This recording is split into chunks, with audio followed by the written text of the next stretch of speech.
that trip just moved me beyond anything that I'd ever seen, witnessed, or experienced in my life. I can't even tell you how many animals I have arrowed wearing a bright purple vest and wearing a bright green this or that, because the only thing I could afford was the one on the clearance rack, and the only one on the clearance rack made me look like Barney.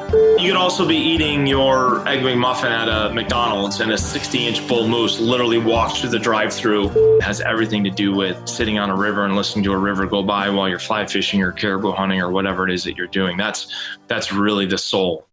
This is Donnie Vincent, and you're listening to The Wild Initiative. Put down your latte and pull on your boots. You and I and everybody listening to this owns 640 million acres. I think he killed more deer drinking his coffee, smoking a cigarette in the pickup truck than I did spending all that time freezing my butt off. Something that I would hope is that people realize that those are wild animals and they have savage natures. I look forward to packing animals out. I look forward to that pain of success. Doesn't matter where you were born. It doesn't matter where you live. I've said it before, and you know what? I'll say it again louder for the people in the back. Your present circumstance should not limit your passions. This is Jay Scott of the Jay Scott Outdoors podcast. Hey, this is Ryan Callahan. Hi, this is Jules McLean. Hey, everybody. Jason Carter here with Epic Outdoors. Hey, guys. This is Tim Burnett with Solo Hunter. You're listening to The Wild Initiative. Hey, all. Welcome to another episode of The Wild Initiative, brought to you as part of the Waypoint Outdoor Collective. All right, also getting on to today's episode, I am super excited to have the one and only Donnie Vincent. Donnie's a biologist, a filmmaker. If you want to talk about adventure hunts, this guy has done, it seems like, just about all of it. So I'm super excited to have you on, Donnie. Thank you so much for taking the time. I'm glad we were able to make it work. Yeah, man. Thank you for having me. It's an honor to get to chit chat with you, and I'm very much looking forward to it.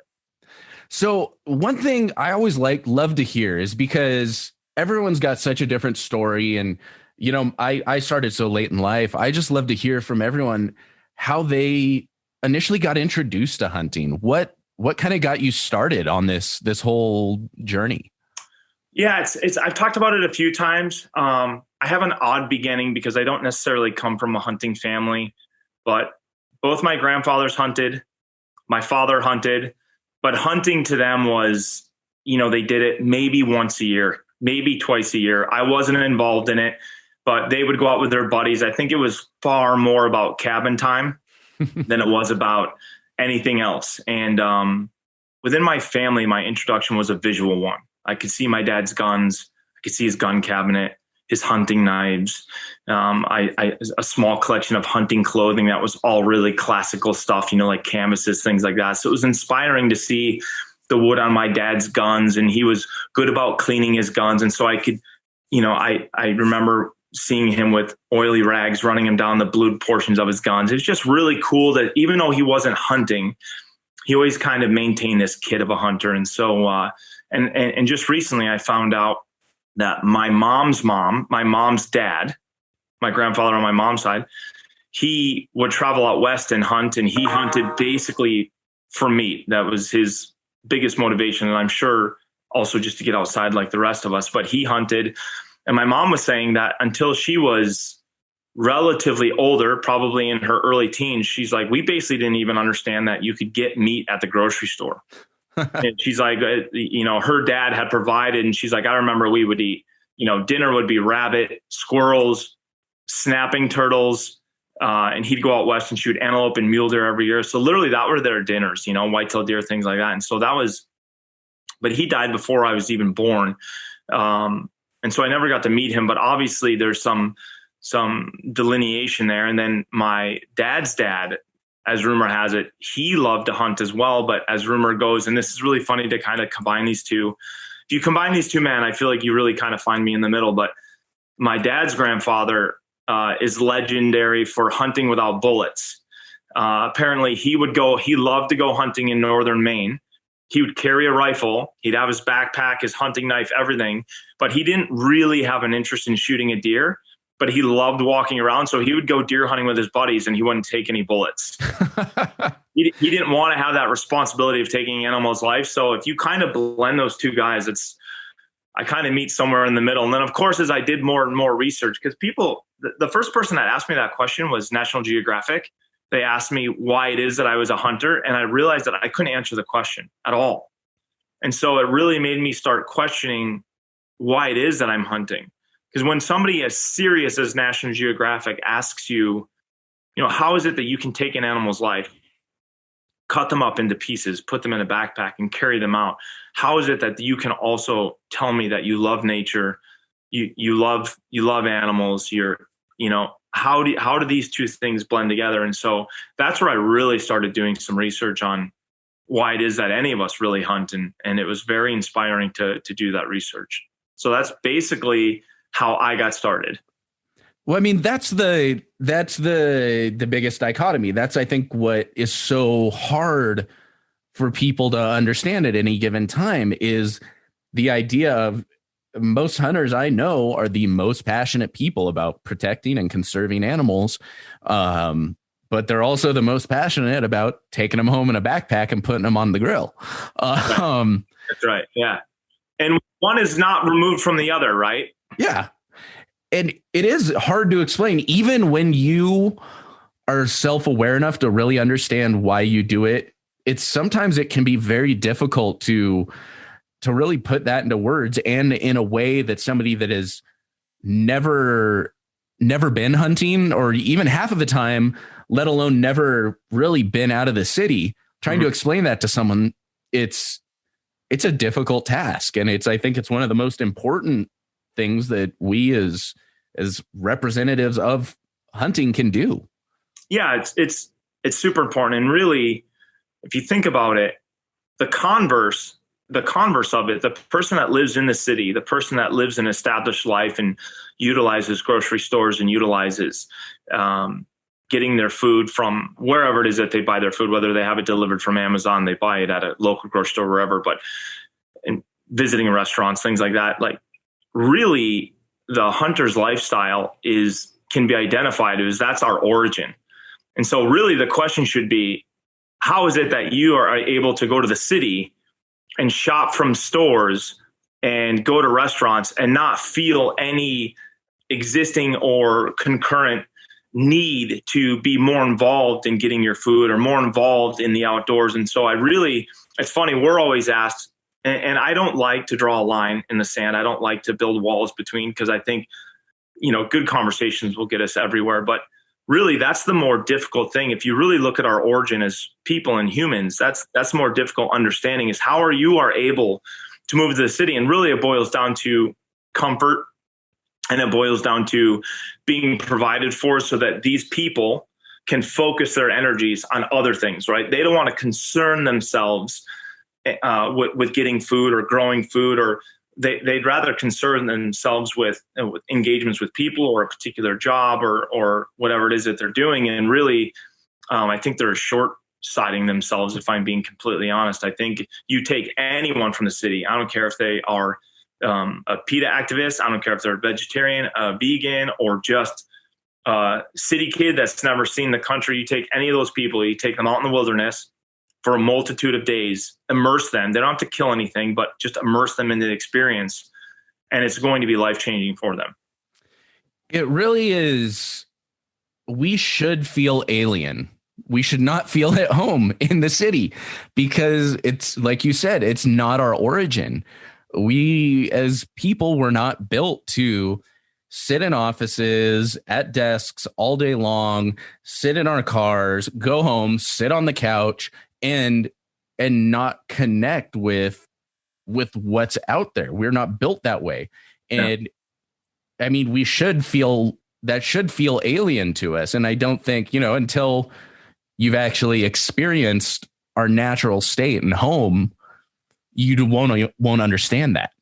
Yeah, that's exactly correct. And if you think about, it's not only were we not really designed to live in cities, the planet was really not designed to have 8 billion of us on it.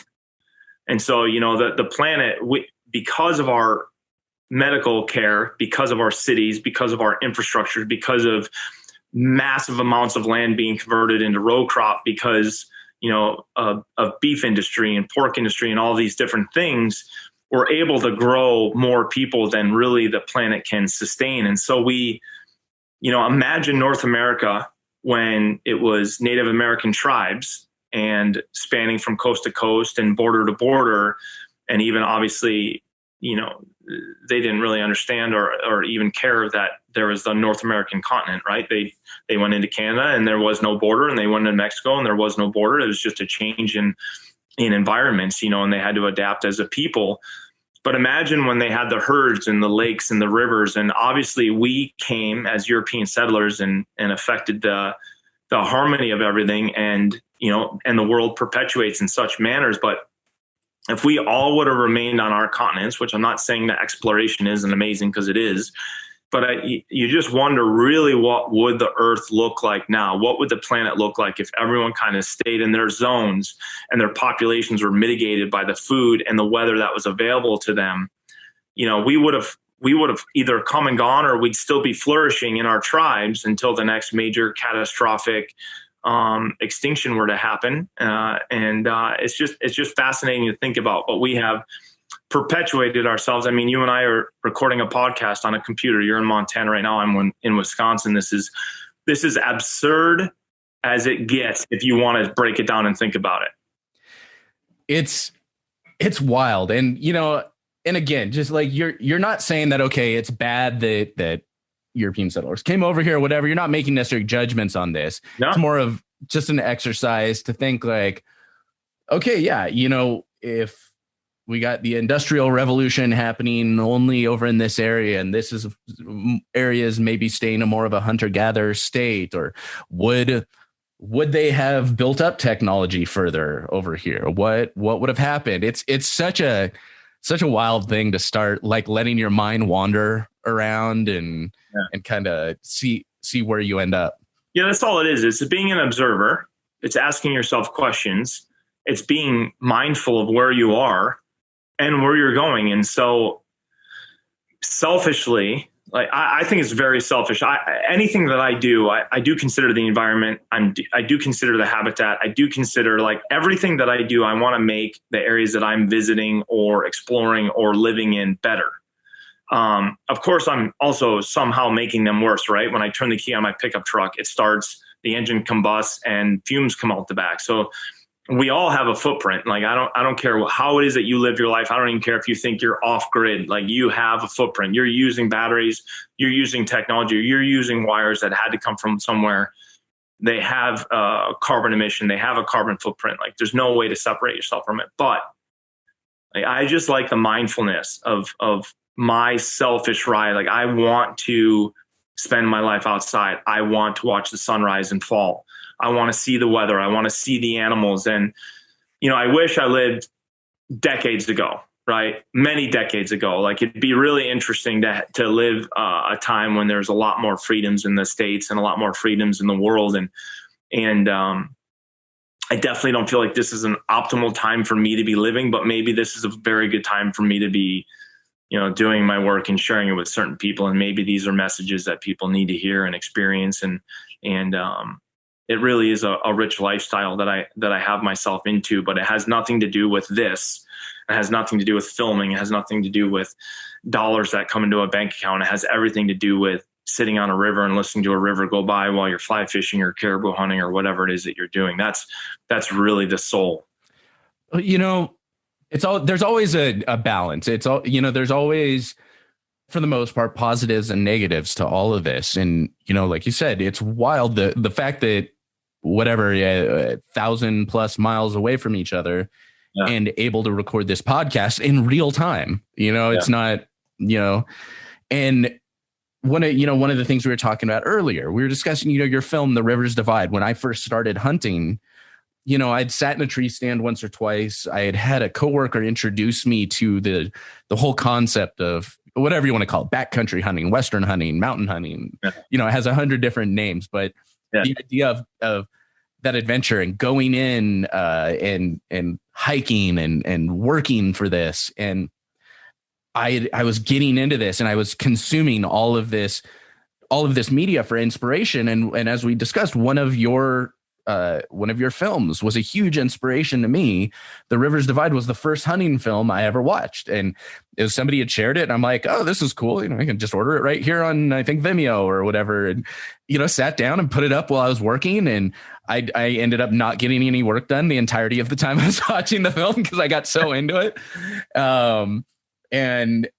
We have this technology. And if you think about it, like if you didn't have this option to share that video, even if it was 15 years ago, something like that, that when video on demand wasn't a thing, like I would have had to order a DVD and wait for it to show up, or order a VHS tape. And I may not have ever done that. And I may not have gotten that level of inspiration. And so, there's always those pluses and minuses. And I think it's important for us to find the benefits of it, make use of those, and then do our best to discard or ignore those negatives. But yeah, it's all information. It's your experiences, right? I every single time I go to Alaska, or even in my own backyard, every single time I'm taking a walk or see a coyote or just I'm just taking in the experiences. I snowshoed probably 3 miles or 4 or 5 miles last night down a frozen river just to walk my dogs and to get some exercise myself. And I ended up finding 3 dead deer and seeing a bunch of bald eagles. And I watched the sun set and I watched the stars come out while I was hiking, and I could hear some great horned owls hooting, and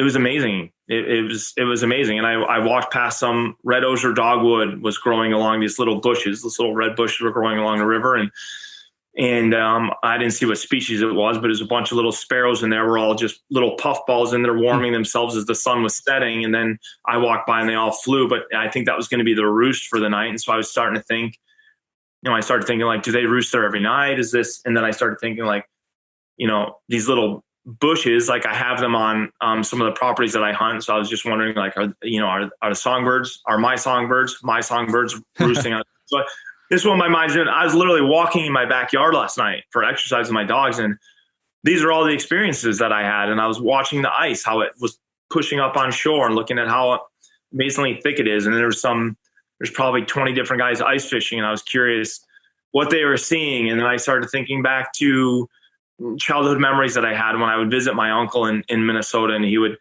have walleyes and perch flopping around in the sink, and I'd see him cleaning that he'd caught ice fishing. And that's how my mind works, man. I was in my own backyard, and it doesn't matter. It's just when I'm seeing the wildlife and feeling the weather and just moving my body, like I feel like a billionaire. I feel like the richest man alive when I'm doing things like that. So I think it's so important because even, I just moved here to Montana, like we were discussing. And I still catch myself getting overwhelmed in work and just disappearing into my computer or conference calls or whatever. Doesn't matter where you live. Oh, yeah. And you kind of think like, oh, I'm here in Montana. It's so accessible. Of course, I'm going to be spending more time out. Well, just because it's accessible doesn't mean I'm necessarily going to take advantage of that. I've finally, over the past month, I've forced myself, which it sounds silly to say forcing myself, but I told myself that every day I have to at least spend an hour outside. Doesn't matter how cold it is. I have to just go out and enjoy the time, even if it's just walking the dogs like around the block and admiring the bridgers, as the sun's going down, as they're turning purple, or, maybe waking up really early one morning, freezing my butt off and going on a trail hike, just something simple. And I've told myself I have to do that every day now, because it's just, again, it's alien to us sitting here at a desk, at a computer. That should feel alien. Yeah. And it's so good for your mental health and just your appreciation and love for the world to go out and experience that. And we talk ourselves into these fevers, right? I was just talking to a girlfriend of mine the other day, and she was telling me she's very high up in a corporate structure. She said they had a video conference call the other day, and they started out the video conference call with one of their major clients, one of their vendors. They started out this video conference call talking about, they had everyone in the room. They said who this year has not used all of their PTO, their paid time off. And almost everyone in the room raised their hand.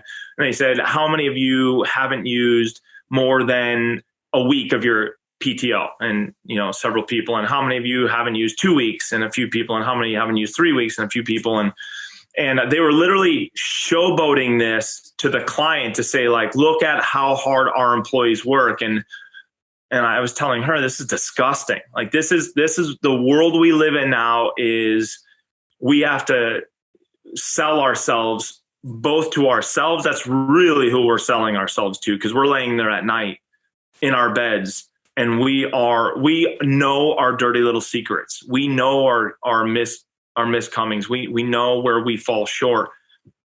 And so that stuff just eats you alive unless you're not self-aware. And so I just think that the more we're trying to be someone else for someone else, or the more we're trying to be someone else than really who we are, what we truly want to do in life, well, then it's this pitfall, right? And so you catch yourself. It's not that you're forcing yourself to go outside. It's that you're forcing yourself to pay attention, because if you're paying attention, you'll go outside. If you're not paying attention, you'll sit there at your computer the entire day thinking that you're earning something, right? And we're all guilty of it, of being super efficient with our time. And I've just learned so much. I wish I knew what I know now, and everyone, of course, hindsight and wisdom. And I just wish when I was 15 or 16 or 17, I wish I knew this, because I'm not going to say I've wasted a lot of time, but man alive, I would have done way more than I've done now. And I'm not going to stop stepping on the gas now. Not ever. Absolutely. So, we talked a lot about you were kind of introduced more, I guess, visually or kind of in a secondhand manner to hunting. You didn't necessarily have your dad taking you out into the woods. It was more observing him and his buddies having their time. Yeah. And maybe even more so and I've talked about this before, but my dad had a kick-ass collection of books, really amazing books, and old books, hunting books, wildlife books. And I poured into those things. And so even though those gentlemen in those books weren't my dad, they kind of became my dad. Like, they became my inspiration to go to Mexico, go to Canada, go to the Arctic Circle, go to Alaska, go to Nevada, Montana, and our hardwoods in Connecticut or New Hampshire or Maine, the big woods in Maine. And so I was very inspired by these books as well. They were your vicarious mentors, if you will. Yeah. That's right. And it's interesting because, I feel like so many people would look at you and be like, oh man, he has to have been born and raised in the woods and hunting his whole life. And it's so cool to see, like, from the perspective of someone like me, it's so cool to see that that's really so much of what drew you into it was through books and this and that, because it gives, I don't want to say it gives someone like me hope, but it's like, it makes you feel like, okay, I can do this too. I can go on these big adventures. And I know there's so many people that listen to this podcast that are kind of in a similar spot where they weren't necessarily mentored into it. And they're finding their way through videos and books and films like, the films you put out. And it's just, it's cool to see, but so you went through all of this. What then kind of got you into this, I guess, this adventure style of hunting? Like, what got you into all of this? Where'd you go from reading these books to then suddenly being out in, ADAC or chasing brown bears or hiking out with mountain lions on your back, which is, I mean, come on, let's face it. That's probably one of the coolest pictures you've ever posted up, I got to say. Yeah, it's pretty cool. It's pretty cool. And I owe it all to Sam Soholt. Do you know Sam? Oh yeah. He's been on the podcast, and I feel like I've heard that phrase quite a bit where it's like, oh yeah, that's I owe that picture to Sam Soholt.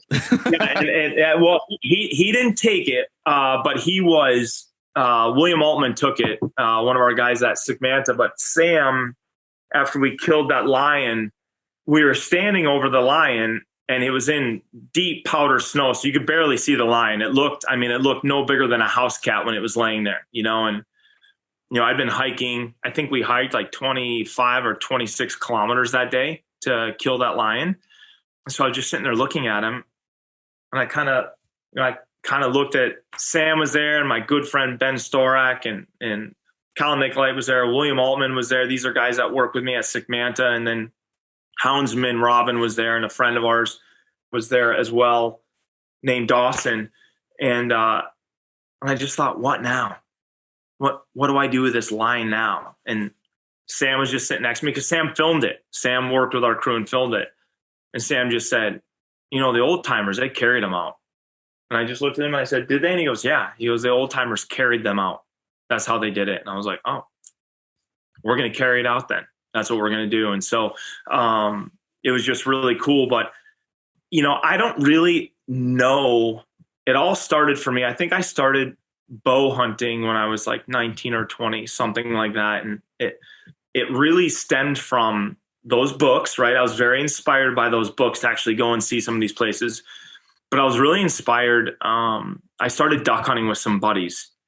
And I was really inspired to start breaking trips down with a couple of buddies. And so we would travel to, when I was in high school, we would drive up to northern Minnesota. There's a lake there called Thief Lake, in a little town called Thief River Falls, right on the Canadian border. And a lot of ducks stop off there, bluebills, mallards, but a lot of other species, a lot of geese stop off there, some snow geese. And we started taking these pilgrimages there, right? We'd take a tent, we'd take all of our camping gear, we'd drive. It'd take us like 6 or 7 hours or something like that to drive there. We'd set up camp on the edge of this lake, and then we'd have to take our boat in through the cattails, and we'd have to figure out our route to get into the main body of the lake and hunt. And so it kind of had all the elements of a backcountry hunt, had all the elements of a big adventure hunt, but we were just duck hunting. And so we had to manage the boat and the engine and the decoys and waders and our food and sleeping quarters, because it was late October, early November. It was cold where we were there. And so it just had all these elements. And then in 1994, I think, 4 or 5, I went to Alaska for the first time.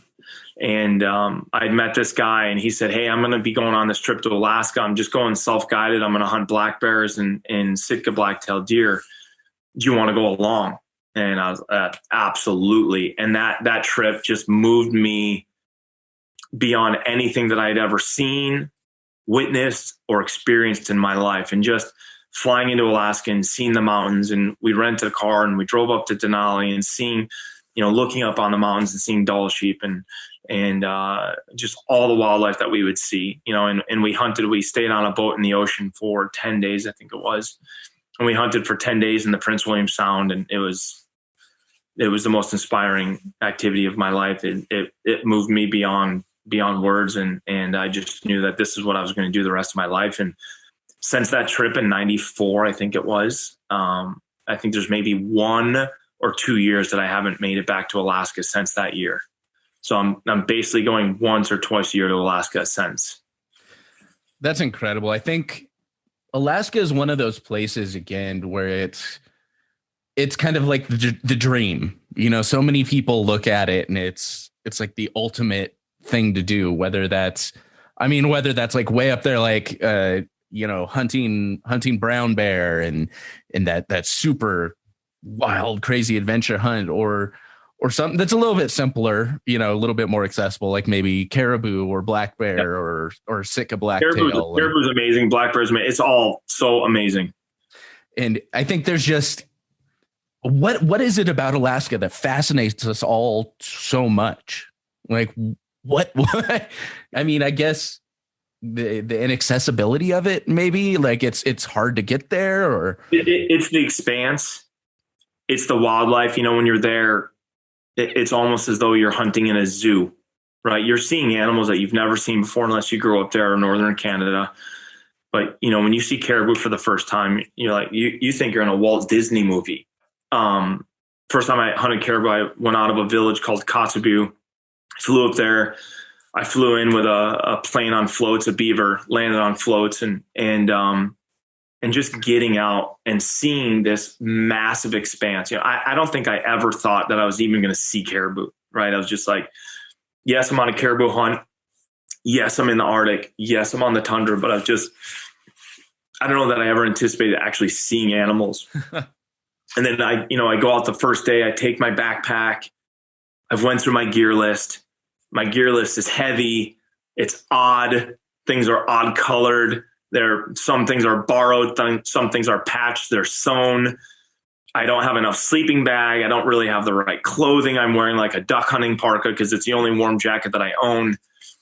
And I go out on this hill, hike around this lake. I'm trying to pay attention because there's no trees. There's no discernible features at all. And so I'm trying to pay attention as I leave camp because I didn't have a GPS. I had a compass and so, it's baby steps. And I go out on this hill and I'm sitting on this hill and I have my binoculars and I glass and all of a sudden I see some white specks. And here comes a herd of caribou, and it's just, it's the danger, right? Bears coming into your camp at night, the perceived danger that people have about wolves. I've been around packs of wolves many, many times in my life. And, and people love that kind of spine tingling feeling that, the wolves are going to get you. It's the same thing with black bears, right?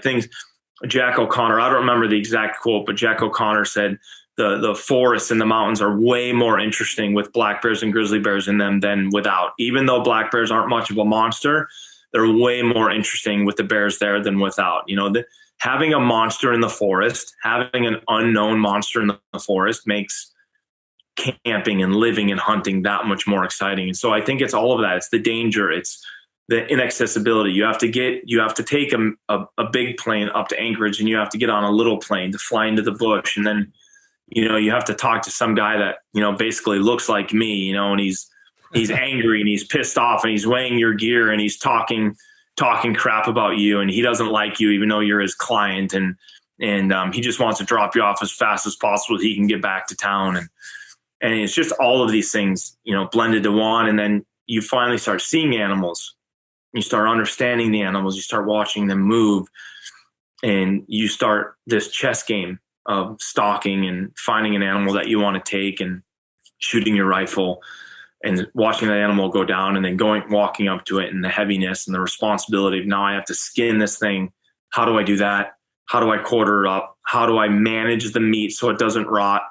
How do I get every ounce of meat off this carcass so that I've fleshed out my responsibilities as a hunter, but also I don't get in trouble with fish and game. And then it's getting back to the village and it's just, it makes you feel alive. It's the reason, it's what life is. For me, it's what life is and doing it's so inspiring. Literally, I'll never stop. Would you say that, would it be reasonable to say that Alaska is really one of the last like truly wild places left in North America? It's definitely one of them, right? They call it the last frontier. You talk to people in Alaska and it's funny. People in Alaska call Anchorage part of the lower 48. So even if you live in Anchorage, you don't get the creed of being an Alaskan, right? They're like, oh, you're a lower 48, or you can go to a Subway or a Perkins whenever you want. They're there in the city, and you walk around Anchorage and people, there's drug abuse, a lot of it. And there's prostitution and there's, police are everywhere and it's riddled with crime and just certain portions, but it's like any major metropolitan area. But you could also be eating your Egg McMuffin at a McDonald's and a 60-inch bull moose literally walks through the drive-through and walks right on by. I've never eaten at a McDonald's in Alaska, but I've seen it. I've been eating at a restaurant, literally had a bull moose walk down the street, and you're like, holy cow. And you can see some of these things right out of the city, right? There's bear attacks right out of the city. There are massive Dall sheep right in the Chugach Mountains right out of the city. So, you have this element. Yes, it's the last frontier, but also, there's spots in Canada that are even more untouched than in Alaska and or the same, I should say. And there are some areas there are still many areas in Canada and Alaska, lakes, streams, rivers that have never seen a fishing lure ever, not ever, or not in, decades, if not multiple decades. And it's incredible. Yeah. There probably once upon a time, there was some lost French trapper that threw a line in there and there caught his fish and moved on. But and that's it. Right. And if they're not good enough destinations for an outfitter or a pilot or a resident to go there and exploit the resource, or to utilize the resource, then it's going to remain untouched. So if you have a beautiful lake or a beautiful little stream, if you have a stream with small to medium rainbows and it's chock full of small to medium rainbows, but 3 systems over, there are multiple streams with giant rainbows, well, everyone's going to go to the giant rainbow spot, right? So this little stream with gorgeous little rainbows that are amazing on a fly rod and taste amazing when you eat them and are as wild as anything you've ever seen in your life, no one will even go there because there's a sensational system, 2 systems over. Like I'm going to a place this year in Alaska, which will remain unnamed. A friend of mine indicated it to me, but he's basically like, I'll let you go there, but you can't tell anyone where you're going. And he's like, and it is going to be super hard to get to. So I have to fly in on a bush plane, get out, put all of my gear, which is substantial because it's going to end up being a raft hunt. So I have to carry rafts, camera gear, all of my camping gear, everything. It's too much for me to do it as a backpack. So I have to land and put all this stuff on a sled and pull it for miles and miles and miles and miles to the river, hunting my way along the way. So if I get an animal, now I have to deal with the meat and moving everything at the same time. And then he said, when you get to the river, there's likely not going to be enough water to float the raft. So he's like, you're probably going to have to hike down the river 5 or 8 miles before there's even going to be enough water to float the raft. And then you're going to have to float 100 miles out, and so I might run into really good hunting. I might run into absolutely nothing. That's the other caveat that comes with Alaska is there's a mass expanse, so there's not a lot of animals. But if I find myself in and amongst really great animals and having a really sensational hunt, I'll have a sensational hunt whether I see anything or not. But if I do see something, it'll be exponentially wonderful.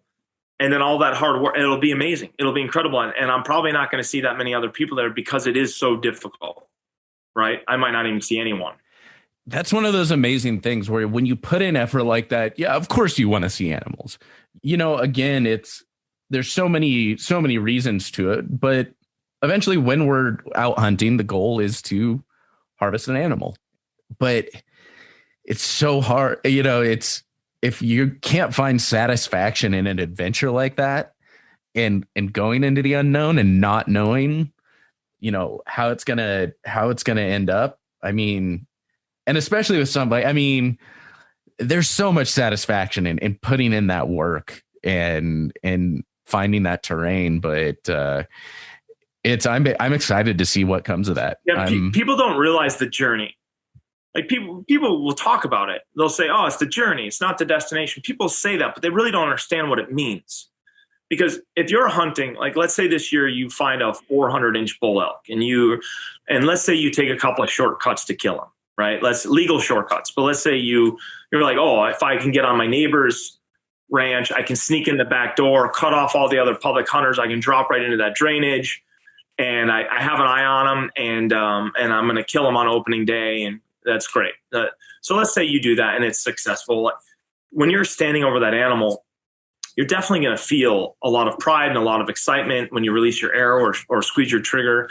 But really, you short stroked yourself out of a longer experience if that were how it was going to come to you naturally. I'm not saying I wouldn't take a shortcut myself. I've done some stuff like that in my life and tried to head an animal off at the pass, if you will. And sometimes it's worked, sometimes it hasn't. But really, when you're looking at the experience of your journey, and even if you're standing over this massive animal, as soon as your arrow hits it, that kind of excitement is over. It's transitions into another feeling, and then you cut it up and you carry the antlers out, and maybe you share the picture on Instagram or something like that, and you get some likes and you get some comments, and it's another little euphoric high. But really, the whole journey of your hunt, the whole journey of your process, of your scouting, of your hiking, this is really where you need to hang your hat. This is really like, even if I don't see animals, I will have a fantastic experience, even if it's miserable, even if the bugs are horrible, even if the weather is horrible, even if I have to drag this raft the entire way. Like that, these are the experiences that you have to hang your hat on, because that little cherry on top, the little cherry that comes at the end, whether it be in the beginning at the end or at the end, is the beginning of the end. Like as soon as you release your arrow and it hits that animal, you know, that experience is that the light of that experience is starting to dwindle. It's starting to come to a close. It's starting to dim. And so I urge people to really start paying attention and I just literally said this to myself yesterday. I said that next time I go on a big trip, Alaska, even driving to Illinois, even driving from my house to a property that I hunt in Wisconsin, I reminded myself that I want to experience that drive, the flight, the journey. I don't want to compartmentalize these things and tuck them behind me. Like when I walk into the Anchorage airport for the first time, this next time, I don't want to just say I've been in the Anchorage airport 1,000 times. Yes, I get off the airplane. I know exactly where we already are. I know where to get coffee. I know where to grab our bags. I know where to go to catch an Uber to the airport or the hotel shuttle. I don't want to compartmentalize this stuff and be like, I've been on this road 1,000 times. I want to convince myself that I've never been to Anchorage. I want to walk off and I want to look at the artwork again. I want to see the animals that they have in there to kind of highlight to tourists what animals live in Alaska. I want to re-experience these things. And this year when I'm using a different pilot than I've used in years. And so I really want to look at his or her airplane. I really want to, when I nestle in there, I want to watch his or her hands move on the dashboard. I want to watch him turn the dials. I want to watch him lower and test the flaps. I want to see how they push the throttle and the yoke. I want to watch the pilot fly. I want to see different areas that I've never flown into. And I just want to take this with me every second of the day. And I want to do this all the way up into the end. And I know there's going to be times when I'm sitting there sweating, probably covered in flies, not even close to the river, not sure what I'm doing, why I'm doing it. Am I even going to see a caribou or a moose? Am I even going to see a black bear or a grizzly bear? What are the water conditions? Is the romanticism that I built up in my head of what my campsite's going to look like? Swirls of smoke coming out the top of my teepee, piles of wood in my teepee, moose quarters hanging in the timber, drying, cutting meat off for dinner, hearing the sizzle on the wood stove, having a cup of coffee in the late afternoon, casting a fly rod into the river because I've already got my moose and I'm catching grayling. Is any of that going to happen? And I don't know, but I might as well hang the gold standard on to every step to get to that point. Man, that's just, I don't even know how to respond to that, because it's perfect. Like it sums it up. You know, there's a few moments I've had in this podcast that just kind of leave me speechless, and that's definitely one of them. I mean, it's so important. Gosh, and I hate that I'm about to say this, because it's probably one of the most overused phrases and all of this stuff in the podcasting when it comes to hunting. But it's, you know, understanding your why and why you do all of this and your vision behind it. And I hate the phrase, understand your why. But it's true. And take the time to really nail down why you're doing this. Take the time to nail down your vision that's associated with that. And it will fuel you throughout all of the most aggravating, you know, I'd say worst moments of the hunt, which you look back and always seem to turn out to be the best moments of the hunt. Yeah. It's the oldest. I've come to realize that's like the oldest thing in the book is like those worst moments. In the moment, the worst moments are awful. At the end of the hunt, they are the best moments of the hunt. Yeah, they're the most memorable, right? And they're the most impactful. And sometimes you have the cherry on top. I did a hunt this last year in Alaska, and it was not good, but I think about the highlights. I think about things that I remember. I stayed in probably the worst campsite that I've ever stayed in my life. Had the teepee set up on the side of the river, trapped in between a section of tundra and the river itself. And our campsite every single day was 4 inches of standing water. And we would cut pine boughs, and we don't have a floor in our teepee, so we'd cut pine boughs to walk on, to cook on, to sleep on. And we travel with these little low leg cots, which are from a company called Helio, I think that's how you say it, but they're amazing. And luckily we had them because it's the only thing that kept our down sleeping bags even remotely dry. And so, I think about that horrible campsite, and I think about, we called in a young bull moose from that campsite. And I think about him coming in through the timber, crossing the river. I can see it, literally like it was yesterday. And I hope this remains for the rest of my life, but I could see him step down into the river, and if the river was much deeper than he thought. And so he kind of stumbled when he stepped in the river, but he came across the river grunting, I think about that. And we saw a massive black bear, his fur just covered in frost. He was way up on a hillside where he's going to den for the winter. And he was literally just mowing, like someone would mow their lawn. He's mowing the blueberry bushes, just getting ready for winter. And I almost took that bear's life. And there's a great part of me that wishes I had. And there's a great part of me that's really happy that I didn't. I was testing a new rifle cartridge, like you and I were discussing before, a new one from True Velocity, and they have this proprietary 6.8 really cool cartridge. And if I would have killed that bear with that cartridge, it would have been the first animal ever killed with this cartridge. So I had this opportunity of being first.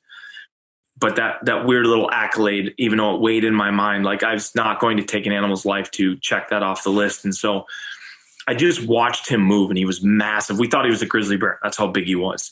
And just watching him feed and seeing his whole back was covered in frost, and clouds are moving in and out, and it would snow and it would melt off and it would snow. Like his winter was coming. He had made it all season. He clearly was an old bear. So I just talked myself out of it, and I was just like, you know what, he's made it this far. And sometimes I fall into this remorse of being a hunter, and, I should have taken that bear's life. I would have really enjoyed hunting him, potentially killing him, skinning him out.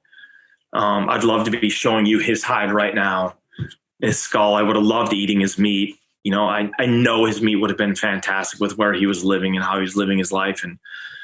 But then also just walking away that afternoon, and, I had goosebumps feeling like, like he's not going to get killed by another hunter. There isn't even another hunter anywhere near here. So like the fact that I walked away means he's good to go. And so I think about that bear on that hunt. I think about that terrible campsite, the moose crossing the river, sharing a dinner at a few campsites later with grayling.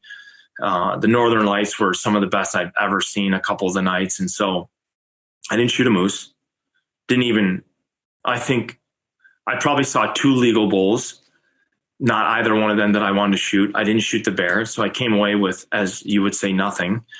And, but still, I'm going to take those little nuggets, and there's 2 things. I'm going to save those little nuggets as memories, experiences. I now know where I'm not going to set my tent up next time. Another lesson learned. When you set a lot of tents up, it doesn't always go perfect, even though you sent 1,000 tents up, like still finding that right spot. Sometimes you're caught between a rock and a hard place, and you really can't find a perfect spot. So you're stuck.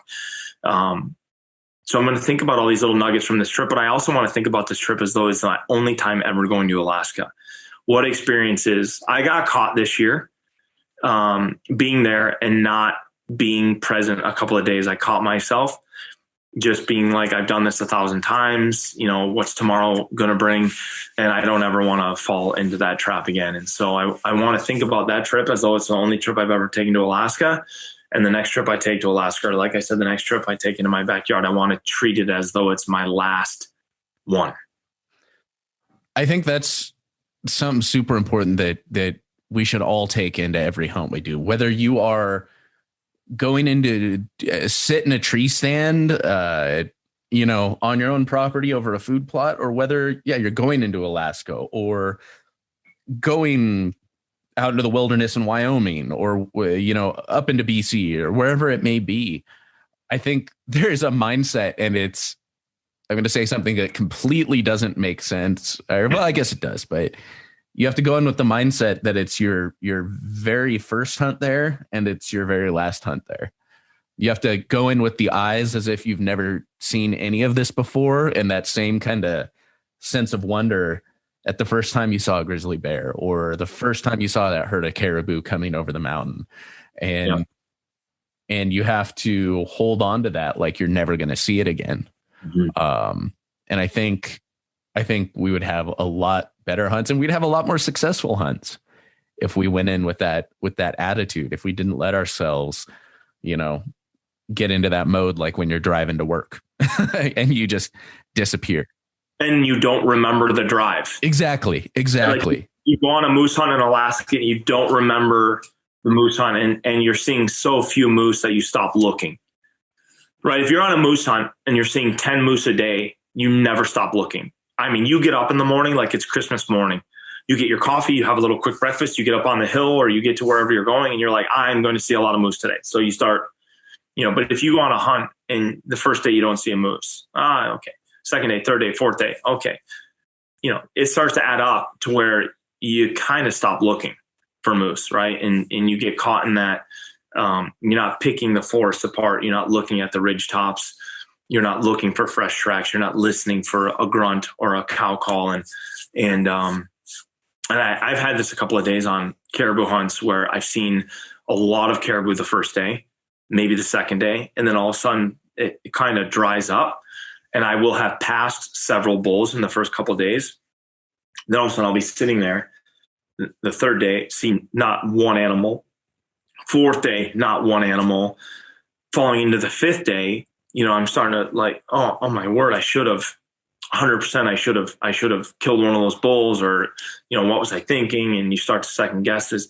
And then all of a sudden caribou show up again and either find the right bull, or that's just how the hunt progresses. But unless you're really thinking about these things, for me anyway, unless I'm really present and really thinking about these things, they become shortcomings and they become shortcuts, and your mind wants to, do you know who Tom Clum Sr. is?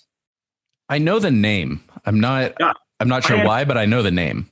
I entered a mentorship with him and with Joel Turner and Aaron Snyder to shoot trad bows a year or so ago. And I started shooting trad bows with those guys. And one of the elements that Joel and Tom taught me about shooting a trad bow, and it also equates to shooting a rifle and a compound bow, shooting anything, is that your mind wants to give you shortcuts. Instead of going through the correct process and really enveloping the whole process and having this pull, pop, and this release, or your mind wants to give you shortcuts. You slap the trigger. It wants to, instead of settling in and aiming and then squeezing the trigger and having a surprise release, your mind wants to like, oh, we can time this. We can time your pin with, or your crosshair with going over the bullseye, and you can just smash it. We can get there super fast. Same as shooting an animal, like a big animal's coming, like instead of settling in and picking a spot and just really pulling through your shot, like just slap the trigger, get an arrow in them or a bullet in them. And that it's this mindfulness of not allowing these shortcuts. So it's the same thing on a trip when you're traveling or you're hunting or you're in a stock. Like, don't allow your mind to hopscotch these shortcuts. Don't allow this little synapses jump of your mind to say like, oh, I've done this 1,000 times. This is exactly what's going to happen. And so that's what I'm trying to stop myself from. And that's what I've been trying to do more and more and more every year. And that's also why some of the things we do, like I like difficult hunts. I like having to put a lot of energy in because it's way easier to be present, way more easy to be present. Right. Or way easier. So it's just something that I really enjoy. And it's just the same thing. Like if I shoot a doe or shoot a buck or whatever it is, a rabbit, like I make skinning it out a process for me, and caping it out and skinning it out and looking at the bones and cutting the meat off and really the whole process. And I'm putting in a butcher shop at our cabin here at Sick Manta this next year. And I just am really looking forward to sometimes I have a local butcher that breaks my animals down if I'm going on another trip or I'm stuck and don't have a lot of time or whatever, but I really like breaking them down myself. And I don't know, I'm just, the whole process is something that I want to dive into that much more all the time. Well, on that note, as we're winding down, I always love to finish with, say you meet someone, you're coming back from a hunt, they see you're a hunter and they're like, oh man, I I've always wanted to do that, but I have no history with it. I don't know anyone that does it. I don't know. I don't know. There's so much to learn. It's pretty intimidating. You run into someone like that. How would you inspire them? What kind of advice would you give that person to get them out into the wild? Mm-hmm. There's two things that I would do, I think. And I haven't given this much thought, although I get asked this a fair amount. I would either have them engage in an outfitter that they believe in and trust, and that an outfitter is interested and excited about welcoming a newbie into kind of the fold. Like, it'd be interesting if I were just starting out, it'd be interesting to talk to kind of a small time outfitter or maybe a friend of a friend and just say, hey, I really want to go on a caribou hunt. I really want to go on an elk hunt. I don't care about the size of the antlers. But I'd love to go with somebody that loves to teach, and I would love to work with them about my gear list, how to go in and basically break all the elements down. And that's one aspect. The other aspect is to find a mentor, right? To try to befriend someone who is, and if you meet people in any distinction, a lot of people really want to help people that are just coming into the fold with something. Like if you just pick up mountain biking and you're at the mountain bike shop and you're like, man, I really want to learn how to work on mountain bikes. Like, I really think I'm going to love mountain biking and I really want to learn how to work on my bikes. Well, that guy, maybe he might say, I have a shop in my house too. Like, I have a shop in the back of my house and I'm working on my bikes all the time. Like, hey, I have to change some wheels this weekend. If you want to come over, you can help me change my wheels, and you get the wheels turning, or take an archery course at the local archery shop, or a rifle shooting course with some local marksman, and then ask those guys like, hey, where do you hunt? You very likely might get an invite and say, oh, we have a deer camp, or we, every year we go duck hunting, and we have this. Most of these guys will say, hey, I have the guns, I have the ammo. You need this license, this stamp. Show up here at 4 a.m. Don't be late, and we'll show you how to set decoys out, and we're going to show you how to lay. And when the geese come in and they settle, like, you can shoot first. And there's all these opportunities if you're just extending yourself and you're truly interested in it. There's a lot of opportunities, I think, to find the right people to go with. There's tons of information on online, right? You can watch videos.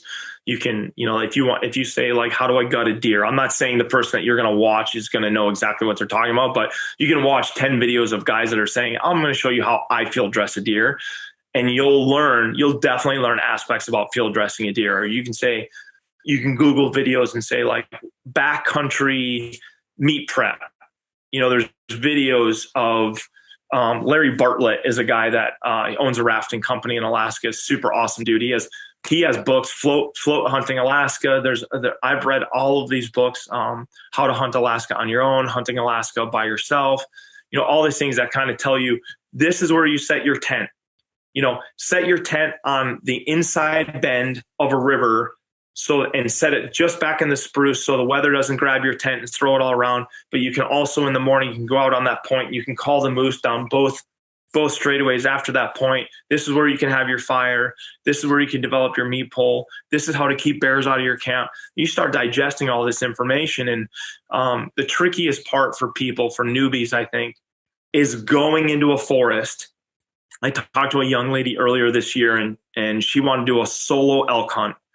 And she sent me her gear list, and she's like, I'm going to Colorado or Montana or Wyoming, and I'm going into, the Bob Marshall Wilderness area by myself, and I'm going to go on it. And I said, please don't do this. Like, you have no business doing this on your own yet.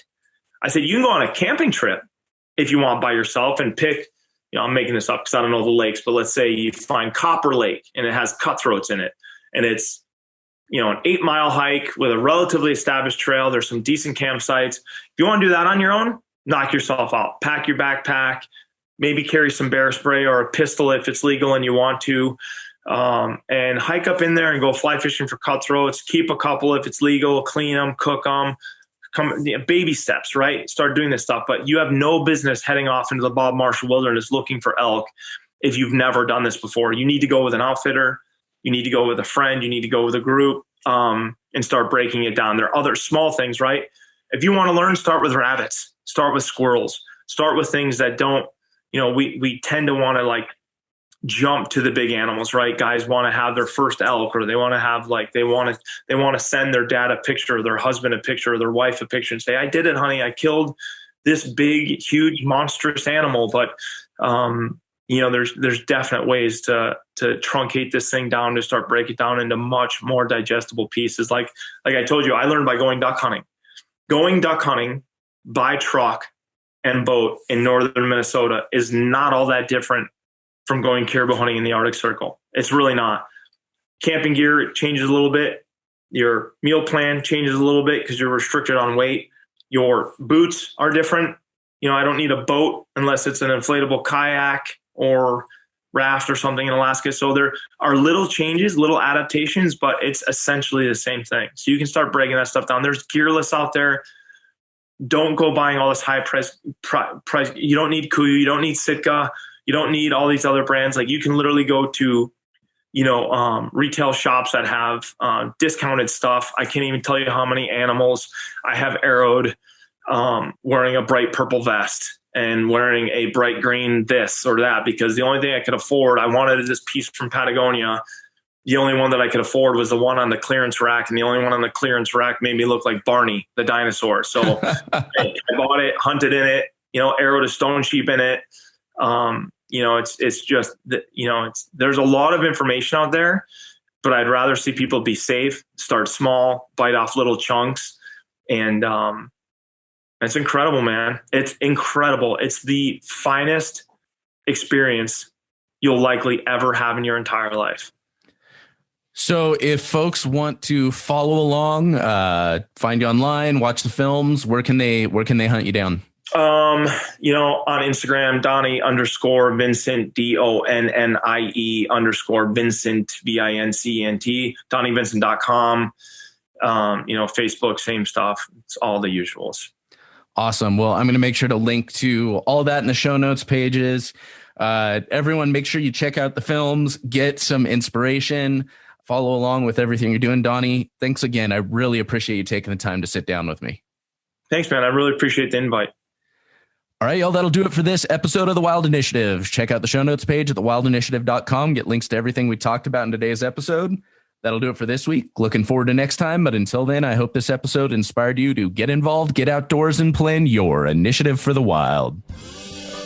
Thank you for listening to The Wild Initiative. Please take a moment to leave a rating and review on iTunes or Stitcher, and head on over to thewildinitiative.com to get show notes, check out the blog, gear discounts, other podcasts from the Wild Initiative family, and more.